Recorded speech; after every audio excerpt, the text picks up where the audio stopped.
and you're welcome to Global Business Insights, where you get more details behind the latest headlines and data relevant to the business world. Just that was in the afternoon, the New York Empire State Manufacturing Index sank to minus 20.9 in March 2024 from minus 2.4 in February, well below forecasts of minus 7. The reading showed factory activity declining in the New York State, with demand also softening as new orders fell significantly and shipments were lower. Today, most of the stories getting attention across the globe are related to price levels in one form or the other. Inflation in Nigeria has soared to 31.7% in February from a year ago, and that is a 28-year high. The big question is, when will it begin to come down towards the 21.3% target of the central bank for 2024? And in the UK, another inflation story, the expectations for price growth in the year ahead have fallen to the lowest level in nearly 3 years, coming closer to the long-term average target. This was according to a Bank of England survey that may reinforce the case for interest rate cuts this year. The quarterly Bank of England survey of public attitudes to inflation published shows the average expectation of the rate of inflation over the next 12 months dropped to 3% in February from 3.3% in November, and that was the lowest rate in these surveys that we've seen since 2021. The Dow Jones Industrial Average yesterday fell more than 130 points on the back of hotter than expected inflation data, closing 0.35% lower on the day. Today, all the three major US indices also opened lower. Yesterday, we got US factory gate inflation and retail sales, leading to divergent signals on how the Federal Reserve may decide at the Federal Open Markets Committee meeting next Wednesday. China's property crisis took another turn for the worse as we saw home prices falling in February based on the data from the National Bureau of Statistics. Morgan Stanley has appointed a head of firm-wide artificial intelligence, Jeff McMillan, who led the effort to introduce an AI solution for employees based on OpenAI's GPT-4, will now coordinate AI implementation and governance across the firm. And Steve Mnuchin, former U.S. Treasury Secretary, says he's part of a team hoping to buy TikTok. But will Beijing allow the sale is the big question. Even if Biden is bold to have TikTok fall in the hands of what may look like the Republican right, but we'll have to see. It was reported today that TikTok has hit $16 billion in sales in the U.S., having hooked Gen Z users who will not want to see it banned. Even in the unlikely event that China permits the sale, or if a legal challenge by TikTok fails, TikTok will not come cheap. In Nigeria, the food inflation rate in February 2024 spiked up to 37.92% year on year. That is 13.57 percentage points higher compared to February 2023, where the food inflation rate was 24.35%. The headline inflation rate in February increased from 29.9 in January to 31.7, quite a jump, an increase of 1.8 percentage points, steeper than the 0.98% in January, signaling a worrying acceleration of inflation. On a year-on-year basis, the headline inflation rate was also 9.79 percentage points higher compared to the rate recorded in February 2023, which was 21.91%. Month-on-month inflation rate in February 2024 was 3.12%. That is 0.48% higher than the rate recorded in January. The urban inflation rate was 33.66%. This was 10.87 points higher compared to the 22.78% recorded in the previous year. While the rural inflation rate in January 2024 was 29.99% on a year-on-year basis. There was some comforting news. We did see the core inflation, which excludes the prices of volatile agricultural produce and energy, on a month-on-month basis, coming down to 2.17% in February from 2.24% in January, a marginal decline of 0.07%. We already, in a preview in the earlier episode, discussed the drivers of inflation and the expectation that inflation may come down as base effects and central bank tightening policies have an impact on monetary supply, in the hope, of course, that the foreign exchange supply situation also improves. The inflation spike almost guarantees that the monetary policy meeting next month will further raise interest rates. The central bank devalued the naira by more than a third against the dollar at the end of January, 7 months after allowing it to depreciate, as it aims for floated currency and also as it progresses in closing the gap with the parallel market rate, all in a bid to attract investors.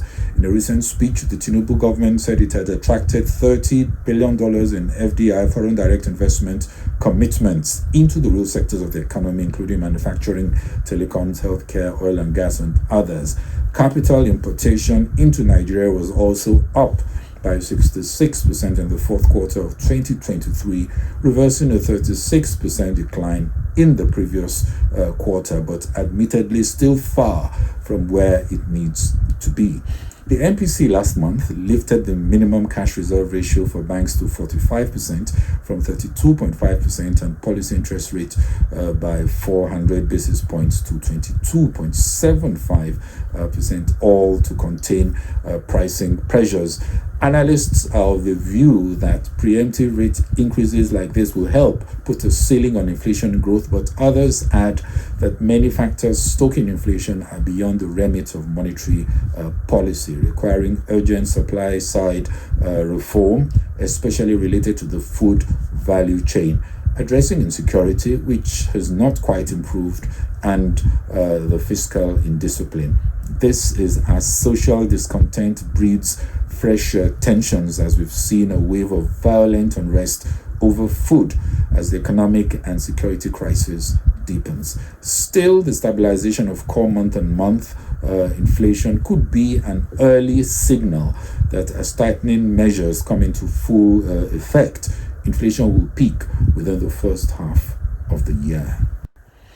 In February, the inflation expectations in the UK, according to a quarterly Bank of England survey, in the next 12 months came down to 3% from 3.3% last November, also the lowest rate since August 2021. Expectations shape price hiking behavior, and it helps if traders deal based on expectations that prices will drop. It also adds to the case for the Bank of England to consider cutting the cost of borrowing this year after it raised its benchmark rate from a record low of 0.1% in November 2021 to a 16-year high of 5.25%, especially with the weak economic growth that needs help now that inflation appears to be trending towards the Bank of England target. Looking at details from the survey findings, when asked to give the current rate of inflation, respondents gave a median answer of 6.1%, down from 7.5% last November. And the median expectations, like I said, of the rate of inflation in the year ahead was 3%, down from 3.3% in the previous quarter. In 5 years' time, respondents say they expect inflation little changed at 3.1%, down from 3.2% in November 2023. Survey respondents also believed that the economy would end up weaker rather than stronger if prices started to rise faster. 40% of respondents thought the inflation target was about right, down from 41% in November, while 31% felt the inflation target was too high and 11% thought it was too low. 41% of respondents thought that interest rates should go down compared to 40% in November, while 25% thought interest rates should stay where they are. Looking at how the Bank of England is doing in terms of satisfaction with its role in getting interest rates right to control inflation, the net satisfaction balance, that is the proportion satisfied minus the proportion dissatisfied, remains negative. It came in at -5. That is more dissatisfied, but still up from -14% in November 2023. Prominent politicians have openly blamed the Bank of England's independence on how it manages policy rates as responsible for the economic hardships faced by the country. Today in China, new home prices dropped for an 8th straight month in February. It was also the largest fall in 13 months. This implies the property market remains fragile after measures to boost the sector. New home prices were down 0.3% month on month, while on an annual basis, prices fell 1.4%. That is double the 0.7% drop in January. China last month had announced its biggest ever reduction in the benchmark mortgage rate to help the property market. The housing price index released by the National Bureau of Statistics is a key indicator for the economy, as rising prices usually encourages new construction and therefore growth for the country. Slowdown in economic growth in China has implications for global demand for goods and especially for commodities like crude oil. And on crude oil, it was also reported that drones attacked another Russian oil refinery in Kaluga, southwest of Moscow, today in an operation carried out by Ukraine's military headquarters. Brent crude today has been somewhat flat, still over $85 per barrel.